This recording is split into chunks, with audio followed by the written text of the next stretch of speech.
Hello વિદ્યાર્થીઓ, તો આજે આપણે જે નવનીતનું જે એસાઇનમેન્ટ છે આપણું લેટેસ્ટ 2024નું, તો આપણે એનું સોલ્યુશન કરીશું. આપણે ફર્સ્ટ વિડીયોમાં આપણે ફર્સ્ટ ચેપ્ટરના એમસીક્યુ એન્ડ સેકન્ડ ચેપ્ટરના એમસીક્યુ જોઈશું, બરાબર ને? એટલે ટોટલ આપણે પાર્ટમાં ડિવાઈડ કરીશું, એટલે જેટલા બી બે ચેપ્ટર લઈશું, બરાબર? ફર્સ્ટ વિડીયો તો વિડીયો પૂરો જોતો જેથી તમને વધારે ખબર પડે. તો સૌથી પહેલાં તમને શું આપ્યું છે અંદર, તો આપણે સોલ્વ કરીએ. પહેલાં તમને કીધું છે રકમમાં કે એક અપૂર્ણાંક આપ્યું છે, એટલે 1 એટલે 2/3, એટલે આવી રીતે તમને સમ આપ્યું છે. ક્વેશ્ચન નંબર ફર્સ્ટ એટલે -1 અને પછી ઉપર 2 અને આ શું આપ્યું છે 3. અને તમને એવું કીધું છે કે આને પી અને ક્યુ સ્વરૂપમાં લખો. શું લખવાનું છે? પી અને ક્યુ સ્વરૂપમાં આપણે લખવાનું છે. તો આપણે શું કરશું, પહેલાં તો આ જે છે ને આ બંનેનો ગુણાકાર કરીશું અને અમે એમાં 2 એડ કરી દઈશું, આપણે એટલે પ્લસ કરી દઈશું. એટલે 3 × 3, 3 ને 2 કેટલા થાય 5 અને માઇનસની નિશાની. ડન આટલું? તો આનો આન્સર આવશે 1. ઓકે, એન્ડ ધેન એના પછી તમને કીધું છે એટલે તમારો આન્સર આવશે 5/3. ઓકે, પછી શું છે કે 2 અપૂર્ણાંક 1/5. હવે આમાં પૂર્ણ, પ્રાકૃતિક અને પૂર્ણાંક અને સમય સંખ્યા. જ્યારે બી તમને આવી રીતે ફોર્મમાં કોઈ બી સમ આપેલો હોય અથવા રકમ આપેલી હોય, એ હંમેશા શું હોય, સમય સંખ્યા જોઈએ. શું હોય એટલું તમારે યાદ રાખવાનું છે. એના પછી હવે તમને આમાં એવું કીધું છે, રકમ જોઈને તમે જોઈ શકો છો 1/2 છે પ્લસ 1/3 બરાબર 1/3 પ્લસ 1/2 એ સમય સંખ્યાનો સરવાળો વિશે ખાલી જગ્યા ગુણધર્મ દર્શાવે છે. તો સમજી લો કે બરાબરની આ બાજુ કઈ સંખ્યા આપી છે અને આ બાજુ કઈ. જો તો સૌથી પહેલાં 1/2 અને 1/3, અને આ બાજુ શું છે કે આ જે સંખ્યા છે ને એ પહેલાં લખી છે, એના પછી આ બીજું. તો આને કહેવાય ક્રમનો નિયમ કહેવાય. શું કહેવાય? ક્રમનો નિયમ. તો આનો આપણો આન્સર શું આવશે? બી. ઓકે, હવે આનું જોઈએ આપણે સોલ્યુશન ક્વેશ્ચન નંબર 4.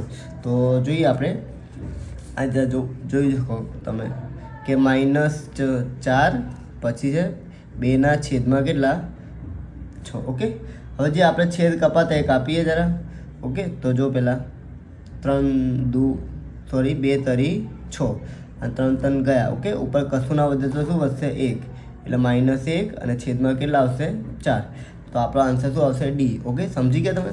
પછી આનું લઈએ આપણે કે -2/5. ઓકે, એટલે -2/5 આ દેખાય છે તમને? એટલે કે આપણે -2/5 ગુણ્યા કેટલા ગુણાકાર જ કરવાનો છે આપણે, એટલે 2 × 2 અને છેદમાં કેટલા 5. એટલે આન્સર આવી જશે અહીંયા કે -2/5. તો આપણો આન્સર આનો આવશે તો -2/5. આ બી આન્સર હશે. ઓકે, હવે આમાં જોઈશું આપણે તમને ક્વેશ્ચન નંબર 6. તો ક્વેશ્ચન નંબર 6 જોઈ શકો તમે કેવી રીતે આપ્યું છે તમને. તો આપ્યું છે તમને -2/7 પ્લસ 2/7. ઓકે, હવે આ તો શું થશે? બાદબાકી થશે. તો આન્સર શું આવી જશે અહીંયા? 0. સમજી ગયા તમે? હવે એના પછીનું છે એ તમને આપ્યું છે શું છે કે આ જે દેખાય છે તમને આ સામે કપાઈ જશે, આ બી કપાઈ જશે, આ બી કપાઈ જશે. તો ઉપર કશું ના વધશે તો શું વધશે? -1. ઓકે, કારણ કે માઇનસ એટલા માટે. ઓકે, એના પછી આ 10 કપાઈ જશે. એના પછી 3 2 6 એટલે -2 તમારો આન્સર. તો હવે પાછળ આવીએ. આઈ હોપ તમને ખબર પડી હશે. ઓકે, એના પછી પાછળ જઈએ આપણે. તો બસ આટલા જ એમસીક્યુ છે. હવે આનું આપણે સોલ્યુશન કરીશું વારા પછી બધા સમનું ચેપ્ટર નંબર 2. ઓકે, તો સૌથી પહેલાં હું આ સમ જરા લખી લઉં છું એટલે તમને થોડીક વધારે ખબર પડે. તો જોઈ લઈએ આપણે, પહેલાં લખી લઈએ. તો જો લખું છું અહીંયા કે 4x - 1 બરાબર 2x + 1. Okay, chapter number 2. હવે આનું સોલ્યુશન કેવી રીતે કરીશું? તો આ જ્યારે બી સમ આવે તો તમારે શું કરવાનું છે? x વાળી જે સંખ્યા હોય ને, તો તમારે જે બાજુ જે x વાળી સંખ્યા મોટી હોય, શું હોય એ એમાંથી નાની વાળી સંખ્યા એ બાજુ લઈ જવાનું. એટલે હું આને આ બાજુ લઈ જઈશ. એટલે શું થશે? અહીંયા આ જે પ્લસ છે એ થઈ જશે માઇનસ બરાબર 1. ઓકે, આ પેલી બાજુ લઈ જવાનું કે પ્લસ છે તો થઈ જશે અહીંયા, સોરી આ માઇનસ છે તો થઈ જશે પ્લસ. તો 4માંથી આપણે 2x માઇનસ કરીશું એટલે શું આવશે? 2x આવશે. ઓકે, 1 ને 1 કેટલા થાય? 1 ને 1 કેટલા થશે? 2 અને આવશે છેદમાં આપણે, એટલે કે 2/2 એટલે કપાઈ જશે. એટલે x બરાબર તમારો આન્સર શું આવશે? 1. એટલે આપણો જે આનો જે આન્સર છે એ તમને મળશે 1. ઓકે, સમજી ગયા? એન્ડ સેકન્ડ હવે જોઈએ આપણે કે 2x - 18 બરાબર 3 - 5x. ઓકે, તો જોઈએ આપણે હવે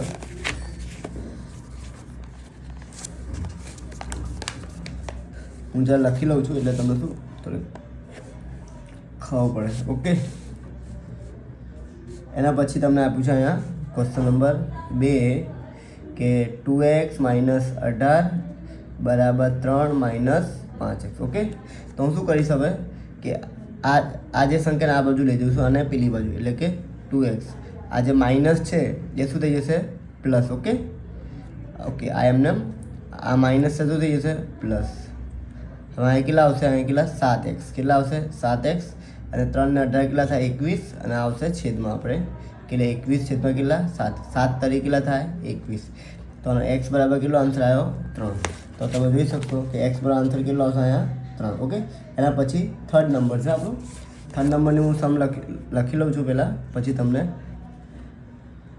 સોલ્વ કરો. ઓકે, 7x + 1 બરાબર 4x + 7. ઓકે, આઈ હોપ તમને ખબર પડી હશે કે હવે આ જે 4x છે એ આ બાજુ લઈ જઈશું આપણે, એટલે કે 7માંથી 4x શું કરીશું આપણે માઇનસ.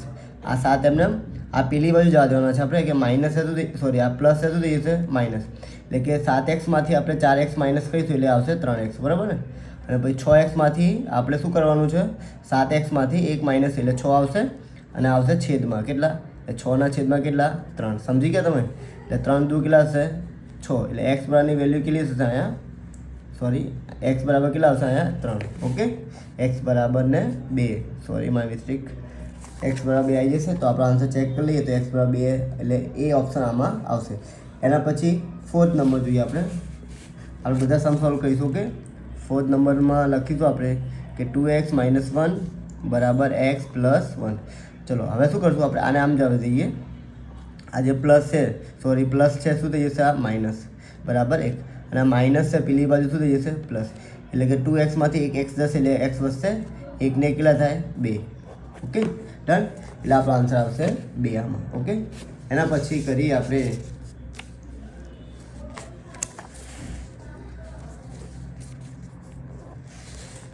ચલો હવે આપણે ક્વેશ્ચન નંબર લેવાનો છે તમારો ક્વેશ્ચન નંબર 5. ઓકે, 5 નંબરનો ક્વેશ્ચન છે, એમાં 3/2 બરાબર x + 1. તો અહીં લખું છું, જોતા જજો તમે. Question number 5. ઓકે, 3x/2 બરાબર x + 1 થઈ ગયું. હવે હું શું લઉં છું, આ xy સંખ્યા નામ જવા દઉં છું, એટલે આપણને ખબર પડશે. આ જે પ્લસ છે શું થઈ જશે માઇનસ બરાબર 1.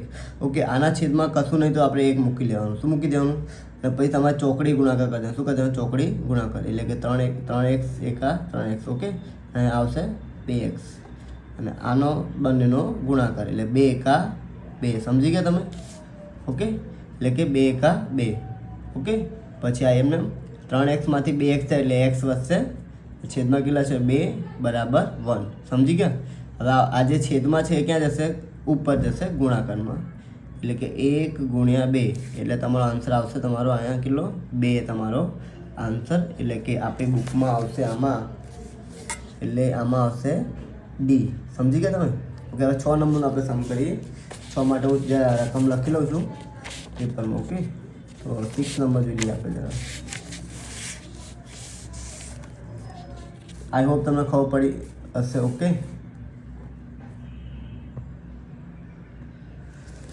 એના પછી 6 નંબરનું આપ્યું છે તમને 5x/2 બરાબર x + 6. ઓકે, સેમ જે આ જે સમ કર્યો છે આપણે એ સેમ આવી રીતે જ કરીશું, બરાબર. સેમ બંને સેમ જ છે, ખાલી રકમ ખાલી તમને સેરીને આપી છે. એટલે જે xy સંખ્યા છે આપણે આમ જવા દઈએ, એટલે આ લખાશે 5x/2. આ જે પ્લસ છે એ થઈ જશે અહીંયા કેટલું માઇનસ, બરાબર બરાબર 6.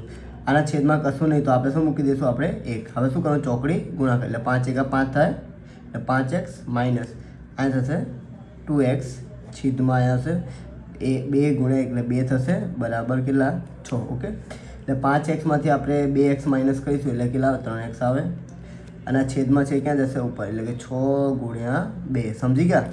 એટલે કે 3x બરાબર 6 દૂને કેટલા થશે 12. હવે આ છેદમાં આવશે એટલે કે 12 ના છેદમાં કેટલા 3. 3 ચોક 12 થાય તો આ થશે તમારું 12. તો આપણે આન્સર જોશું કે આનો આન્સર શું આવે છે. તો તમને આન્સર એટલે કે ડી હશે, બરાબર. એના પછી આપણે ગણીએ. ચલો હવે એના પછી ક્વેશ્ચન નંબર 7 જોઈએ આપણે જરા. એટલે આપણો સમ આના પછી 2 બાકી છે, એટલે કે 3x બરાબર 2x પ્લસ 18. ઓકે, એટલે કે 3x બરાબર 2x પ્લસ 18. આ નામ જોઈ દઈએ આપણે. આ જે પ્લસ છે શું થઈ જશે? માઇનસ. બરાબર કેટલા? 18. 3xમાંથી 2x જશે એટલે x વધશે, બરાબર આન્સર કેટલો આવશે? 18 તમારો આન્સર. તો જોઈ શકો છો તમે, એટલે આન્સર શું આવશે આનો? 18. ઓકે, તમારે MCQ ગોખવાના નથી, સોલ્વ કરવાના છે. ઓકે, તો તમે એક્ઝામમાં બધા MCQ સાચા લખી શકશો. એના પછી આપણે જોઈએ 8 નંબર, એટલે કે 5x - 3 બરાબર 3x - 5. તો એની વેલ્યુ આપણે ફાઇન્ડ કરીએ એક્સની, બરાબર. તો હું પહેલાં લખી દઉં છું. સમ લખી દઈએ આપણે કે 5x - 3 બરાબર 3x - 5. આને આમ જવા દઈએ આપણે. આ જે શું છે પ્લસ છે તો શું થઈ જશે? -5. આ જે માઇનસ છે શું થઈ જશે? પ્લસ. ઓકે, હવે આમાંથી માઇનસ કરો. 5xમાંથી આપણે 3x માઇનસ કરીએ એટલે શું આવશે? 2x. અને પછી 5માંથી 3 પ્લસ માઇનસ પ્લસ શું થાય? માઇનસ. એટલે 5માંથી 3 જાય એટલે કેટલા વધશે? 2. અને આ છેદમાં આવશે -2/2. આ કપાઈ જશે એટલે કશું ના વધે તો -1 વધશે. હવે -1 કેમ વધ્યું? કારણ કે શું છે અહીંયા માઇનસ. ઓકે, તો આની સાથે જ આપણો વિડીયો ફિનિશ થાય છે. એના પછી આપણે નેક્સ્ટ વિડીયોમાં આપણે ચેપ્ટર નંબર એટલે કે 3 અને 4, પછી છેલ્લા વિડીયોમાં આપણે 5મું ચેપ્ટર ગણાવી દઈશું. Okay, thank you for watching.